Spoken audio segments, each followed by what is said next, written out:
Welcome to the Prospective Doctor Podcast, where we will provide essential information for pre-medical students and those already in medical school. Listen each week for tips on how to improve your application and gain an acceptance to medical school.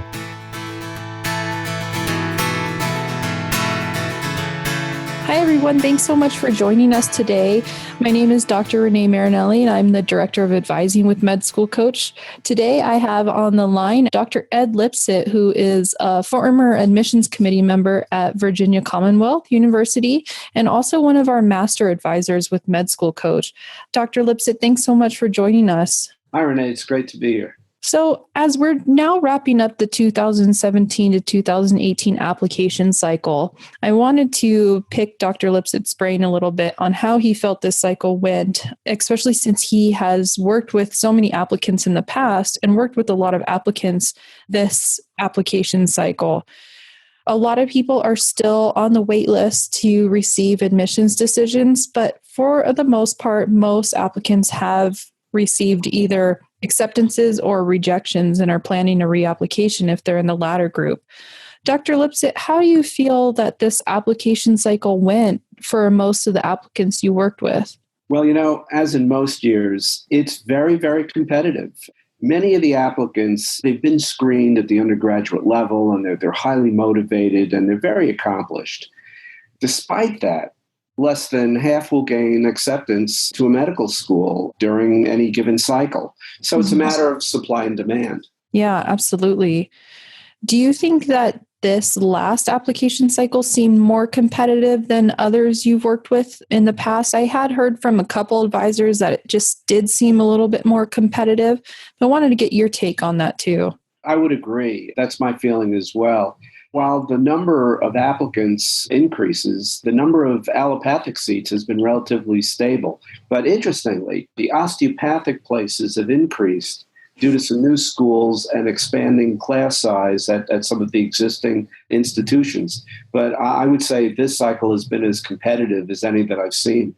Yeah, absolutely. I've seen a lot of applicants this year that have really had top MCAT scores, really high GPAs, and they've still had trouble getting in.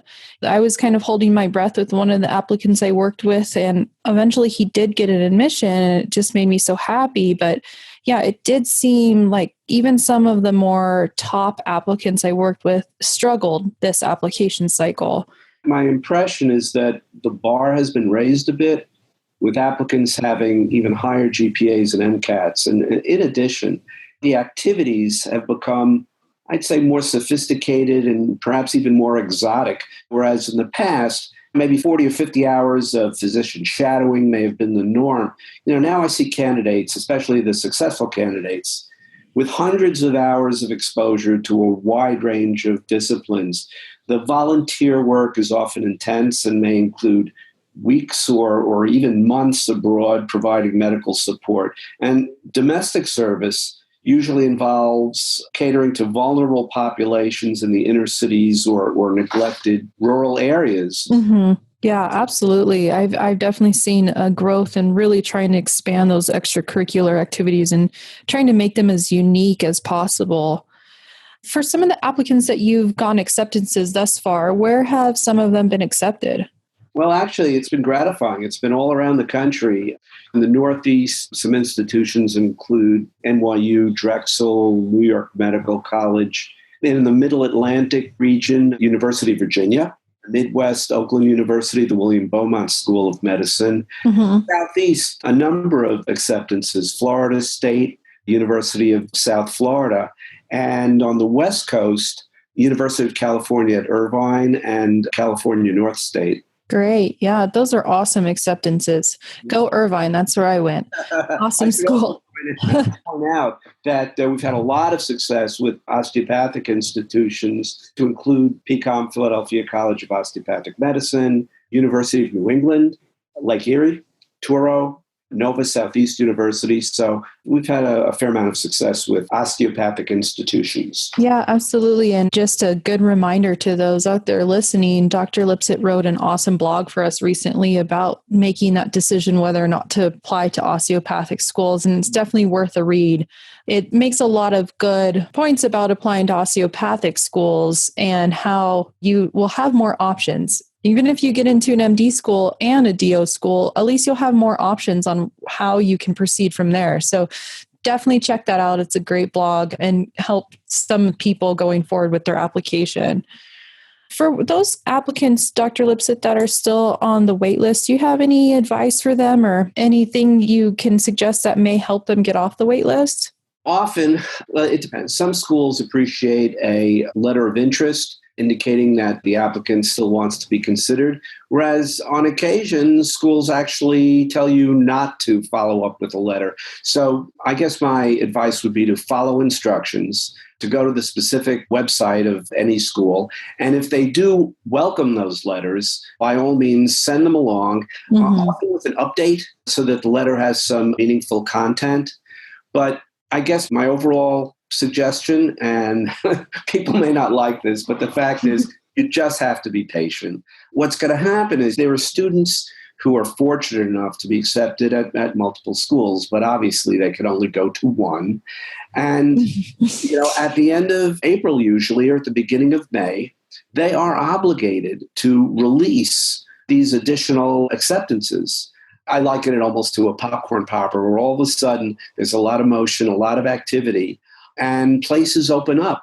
So you just have to be patient. That's the best advice that I could give. I know it's difficult, but places will open up, but not until late spring. Mm-hmm. Absolutely. Yeah, great reminder. And any advice for those that are seeking a reapplication? Yeah, a couple of words about that. First of all, I think the individual has to be brutal. Good point. In that objectively assessing the entire application. And there are many worthy applicants who don't gain admission, but there are usually some areas that can be upgraded for a more competitive next cycle.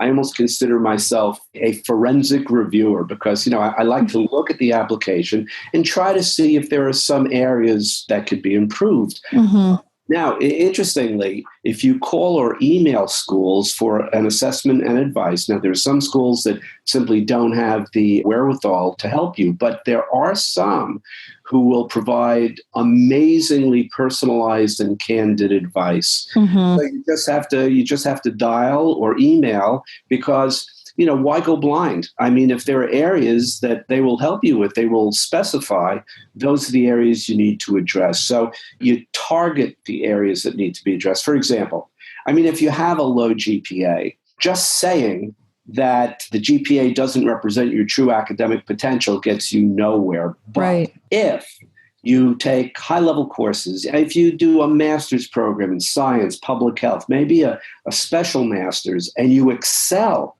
you do better than a 3.5 or maybe a 3.8, 3.9, you've proven that the undergraduate GPA probably didn't represent your true academic potential. You can do better and you will do better. Yeah. And that's impressive, and they'll take that into account. Absolutely. That's a great point. Thank you. And finally, last question for you, Dr. Lipsit. Any specific lessons that you've gleaned for applicants or some of your applicants gleaned from this last application cycle? Yeah, I guess a few things. I would tell people that it's a wonderful profession and a noble profession. And unfortunately, the bar keeps being raised. However, don't give up. Make sure that your applications are technically perfect. That's important. Mm-hmm. Apply early in the cycle with really as much professional help as possible.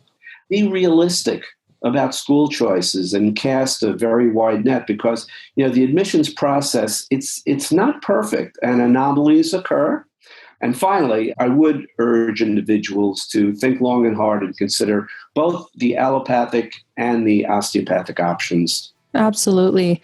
That's great. Thank you so much, Dr. Lipsit. Dr. Lipsit is available to work with applicants this application cycle going into the 2018-2019 cycle. He brings just an incredible wealth of knowledge, and we thank you so much for joining us today, Dr. Lipsit. My pleasure, and good luck to everyone. Thank you. Our mission is to inspire, encourage, and inform students as you journey through a rigorous and intricate process of achieving your dreams in medicine. Visit us at prospectivedoctor.com for more essential resources in your medical school journey.